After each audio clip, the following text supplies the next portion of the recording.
Oh, it's a Wildstar video. I mean, you guys saw it in the thumbnail, but I'm super excited because this week I get to discuss a few things that happened over the last 7 days in relation to Wildstar's next big drop, and what could possibly be more interesting than Drop 7. First, and probably the one you want to talk about most, is the tweets. Over the past week, the Wildstar Twitter account has been busy giving us like a ridiculous case of blue ballsium with all sorts of really cool tweets. And that means I get to do my favorite thing on this channel. Random, baseless speculation. Hold on, stop everything. Dude, what the hell are you doing? I'm trying to do a show. Sorry, but like literally as we were finalizing this episode, Wildstar went ahead and revealed what it was that they were teasing. Wait, like seriously?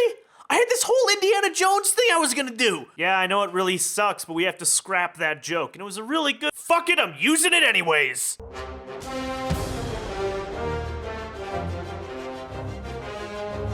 So today was announced the first major pieces of information behind Drop 7, named Destination Arcterra, which features a brand spanking new zone called Arcterra. Yet another in the somewhat average length line of snow zones, with Arcterra being a glacial tundra, complete with icy ruins and pretty northern lights. Based on the wording, this fortunately doesn't sound like another daily questing zone, because, you know, we don't already have enough of those. Instead, it seems something like the Defile or Blighthaven, a more traditional questing zone with kind of like major zone events and good things like that. And that major zone event is the Blizzard, which presumably makes it somewhat colder and summons a whole bunch of 20-man bosses. These bosses will then drop keys, and if one faction gathers enough keys, it unlocks a special, like, exclusive event for that faction every 24 hours. So, like, for me on Entity, I'm never going to see it because I play Dominion, and there are a billion Auron out there. That's kind of the somewhat contentious issue about this kind of cool little daily event, is that on servers where the population is super lopsided, like Entity, where 30 billion Auron, us Dommies are probably not going to get that event very often. The same thing happened with Winter Grasp back in the day, and that's really what this kind of thing harkens back to, sort of a Winter Graspy PvE, PvP thingy, which I actually kind of like, despite the fact that I could not see it very often because I played Dominion on Entity. This is also accompanied by something that I guarantee the people at Carbine completely intended to be punny as all hell: snowballing bosses. Even without the Blizzard, the zone seems like it's going to be peppered with smaller, less interesting bosses, kind of just doing our thing, and us adventurers, as we do, are kind of free to murder them and take their stuff.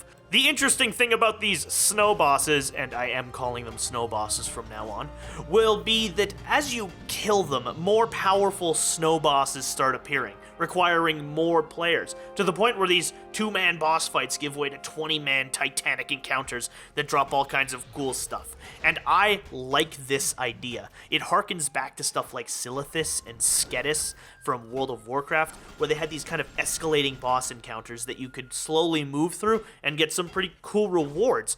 Although instead of like collecting scraps of paper from bird people, this just seems to be an automatic thing. Bird people may still be involved. This lends Arcterra a sense of permanence. Like, once you're done doing the quests, there's kind of more to do instead of just like your T3 contract for the Blizzard event, or some big push to unlock that hidden dungeon. This is good. Wildstar needs things to do outside of dungeons and raids and the occasional, like, contract. My big hope is that these scaling bosses get ridiculous, to the point where there's, like, some serious effort that needs to go into taking them down. The Arcterra reward track is said to be unique. We didn't really get that many details, but hopefully this all ties into that kind of snow boss thing and the Blizzard thing, and makes Arcterra an area that is really unique and gives you a good reason to go back to it often, even when you're, you know, done doing the main quest through the zone. The second of the big points in today's announcement was that of the Vault of Archon, which is the second chapter in the Nexus storyline following Omnicore. And I like the idea of an evolving narrative. I've said that many times. The one thing Guild Wars does incredibly well, in my opinion, is have an evolving narrative that continues over time, and seeing things progress makes it a little bit more immersive, makes you want to go back.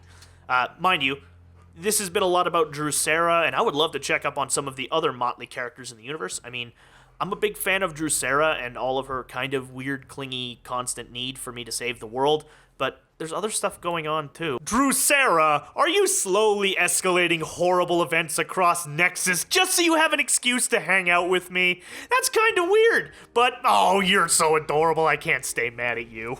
I'd love to know what happened to Artemis Zinn after she kind of absorbed the collective knowledge of the Elden and her manservant got augmented.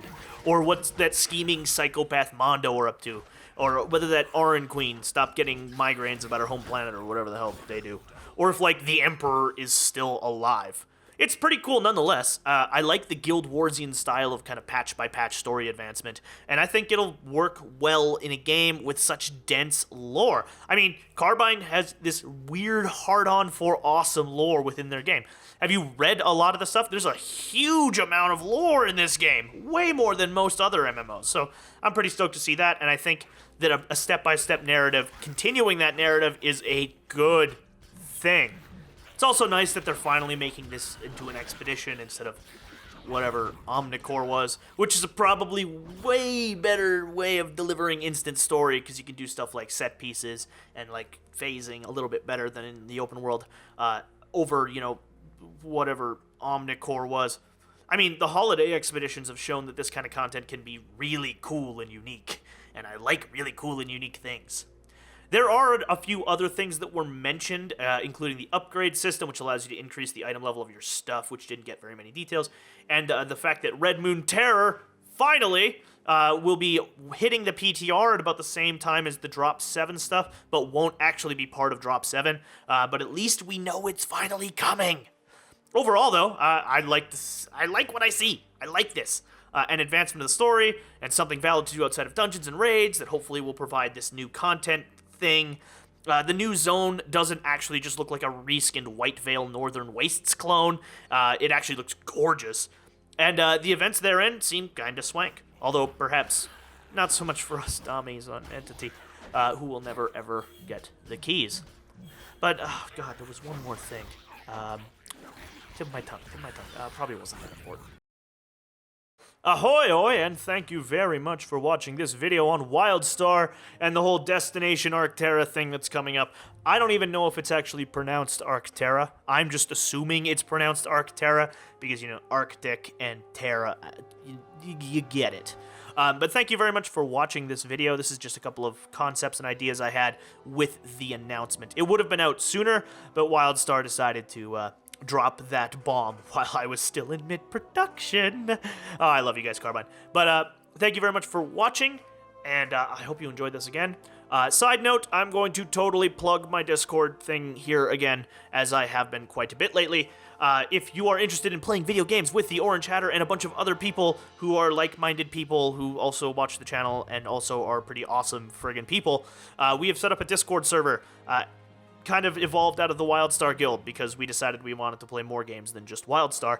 So that is a thing that exists now, and you can join it, and anybody can join it. You can all join it. It'll be a great time. If you are interested in joining said Discord channel, please add me on Steam, The Orange Hatter on Steam, just like the channel, and you can find me there. I will accept your invitation, no problem.